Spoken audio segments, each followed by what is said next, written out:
Okay, so we have a 1999 Chevy Express van 1500, and customer complaint was the car like stalling out and hesitating and just things of that nature. So I connected my scan tool, and the long-term field trims, uh, well, even the short-term field trims were showing very high, like positive 30. And whenever I would hit the accelerator pedal, the fuel trims would stabilize and go, go back down closer to zero again. So I knew he had a vacuum leak somewhere. So I recommended a smoke test. So that's what I'm doing here. And I definitely found a leak. So let's get the smoke test going.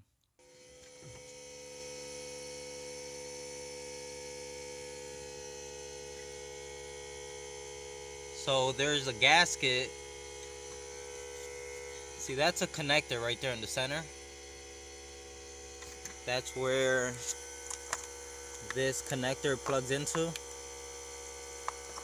But there's also an O-ring that sits around here, and that's the O-ring that's leaking. You can see all the smoke that's pouring out past it. So in order to get to that O-ring, we're gonna have to take off the top half of the intake manifold. Okay, so now I'm at the front of the van. There's looking towards the rear of the car, and so there's the intake manifold, and all you really have to do is just take off all the connections, any vacuum lines going to it, just get everything out the way. And you go around the whole perimeter of the intake manifold, and the only thing you're going to be taking off is either a stud like this one or a nut. So that's the only thing holding this intake manifold down, all the way around it. So I just took off the last two, which were right here in front, and as you can see, it's loose already. So now just time to finesse it out of there and change these gaskets. Okay, so the next step you want to do is get the fuel pressure out of the lines, and that's these two lines right here. So what I did is just connected my fuel pressure gauge and just kind of dumped the fuel out the line to relieve the pressure. But you could easily get some rags and just kind of stuff them around here, and then depress the Schrader valve. Just make sure you catch any fuel that comes out. And then once you get the pressure out the line, you could go ahead and remove these two lines. You can see it's got these two going into here, which I used a 19 millimeter to hold the top, and then a 16 to spin these off. Okay, so once you got the lower half of the fuel lines disconnected, you could come up top and take off these two 8 millimeter nuts.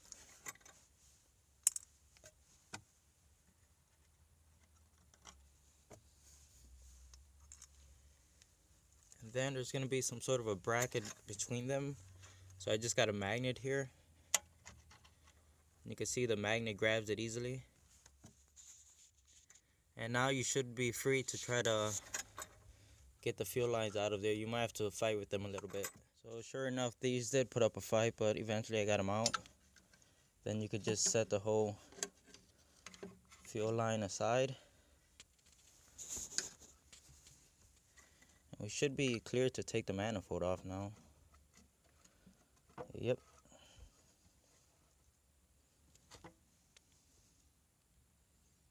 Look at that.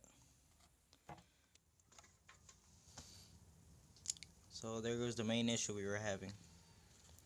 So let's just go ahead and replace it and all the other gaskets that came in the kit. Okay, so let's go ahead and get this gasket off of the manifold.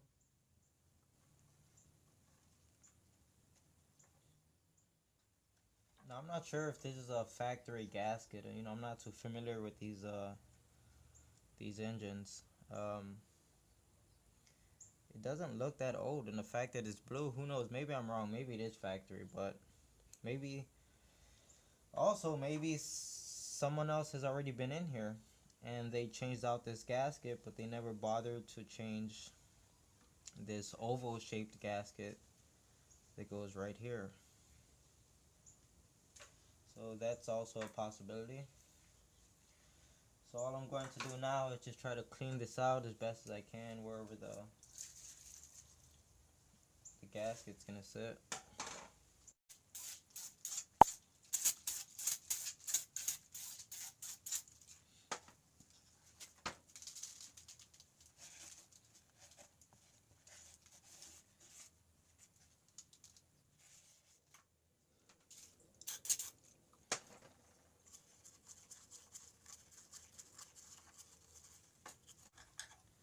Yeah, this thing is caked on there pretty bad.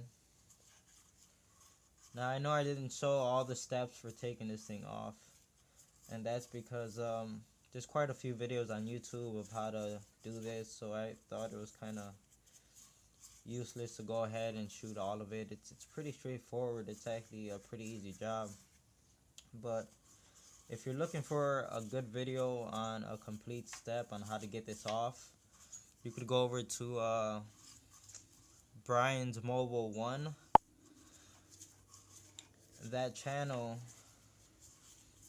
he has a good video on taking this upper manifold off, and he does a pretty good job at it.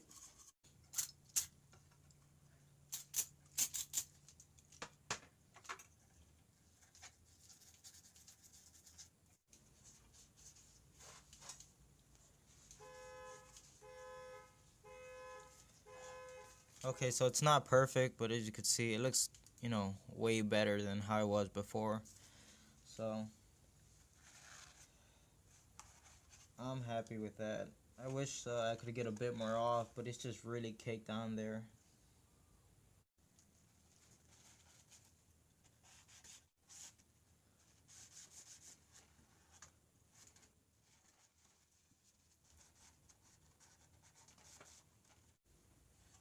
Okay, so that right there looks good enough. I'm just gonna let the brake parts cleaner just kind of evaporate a little bit more, and then I'll go ahead and put the gasket on.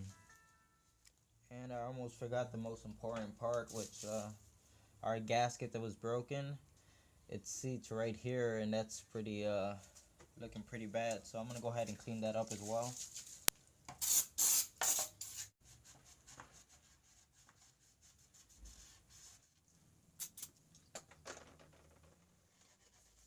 And I also have a new gasket for the throttle body where it mates to the intake manifold. So I'm gonna go ahead and zip that off.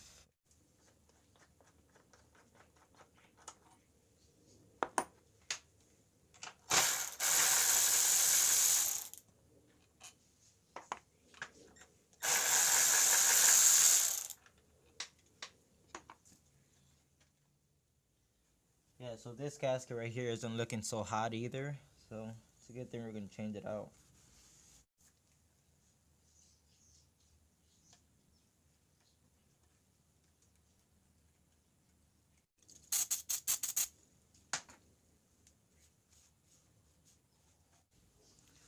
Okay, so the mating surface on the throttle body looks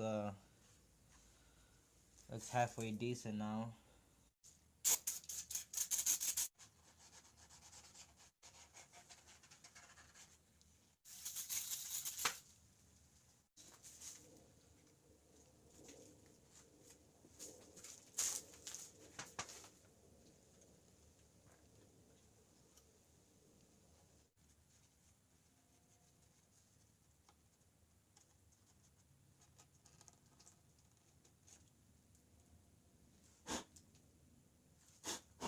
And there's the part number. I believe it also comes with the lower intake manifold gaskets. Yeah, it does. Which would be these bad boys right here. But we're not replacing these today. So.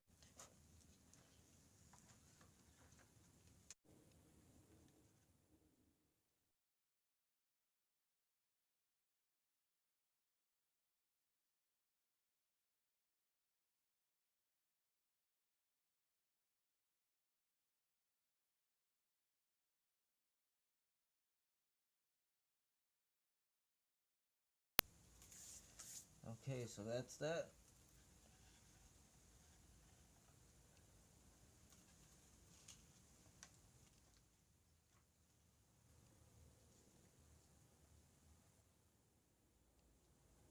Yeah, so given the fact that all three of these are colored blue, and you know, when we first took this off, this gasket was blue, and the one on the lower or the bottom side of the manifold was blue, but the one that was actually leaking was still orange. So which makes me think that they only changed out these two and they didn't bother with this one.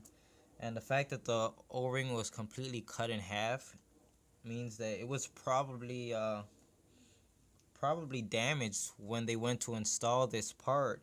It probably got pinched somewhere and cut the O-ring. So they came in here to fix this problem and most likely ended up creating another.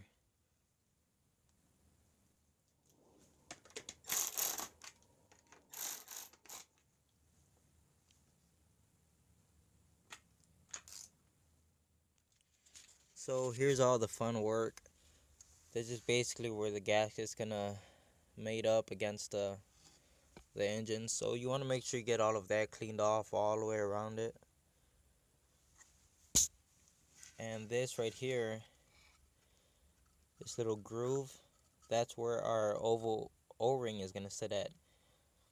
So I'm gonna try to clean up inside of that groove as best as I can before I put the O-ring on.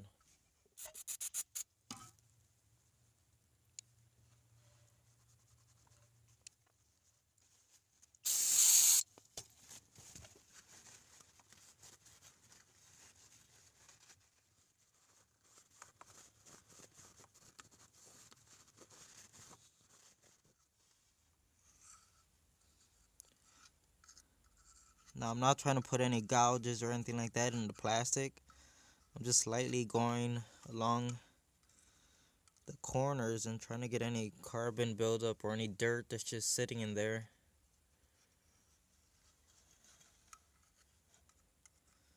You know, just do what you gotta do to get it clean. You don't want to have to come back in here again.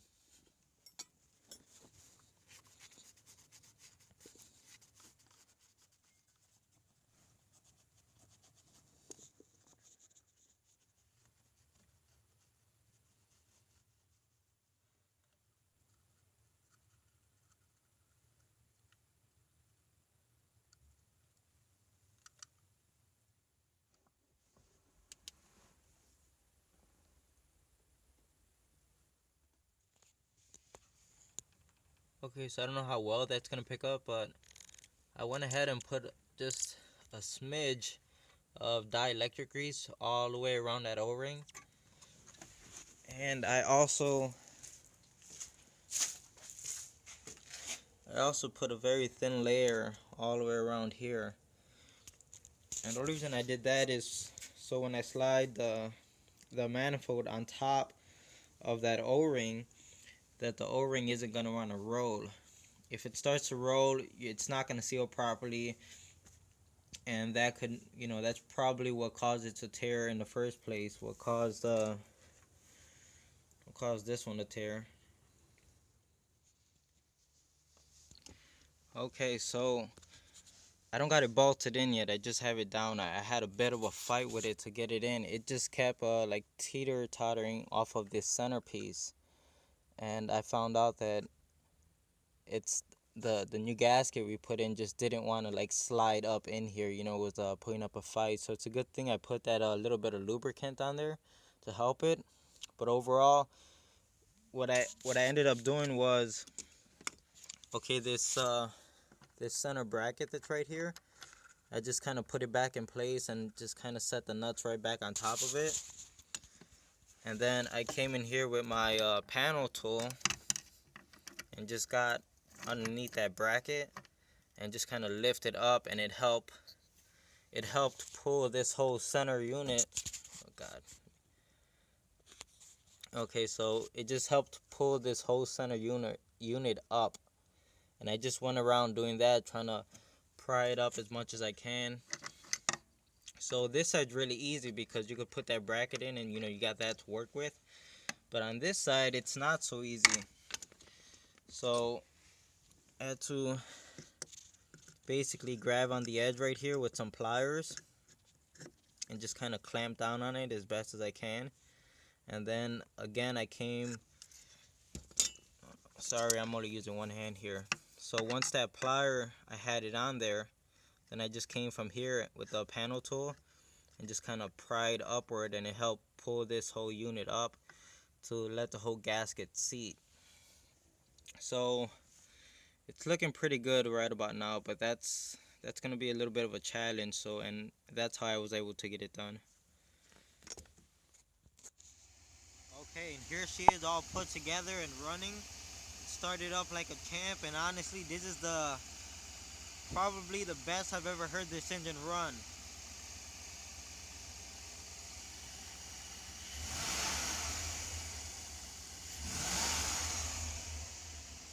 There's no stumbling, there's nothing. And looking at the fuel trims,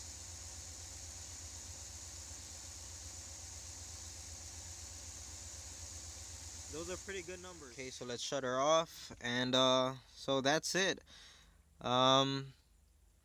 Just gonna close it right here. If you liked the video, don't forget to like and subscribe. Thanks for watching.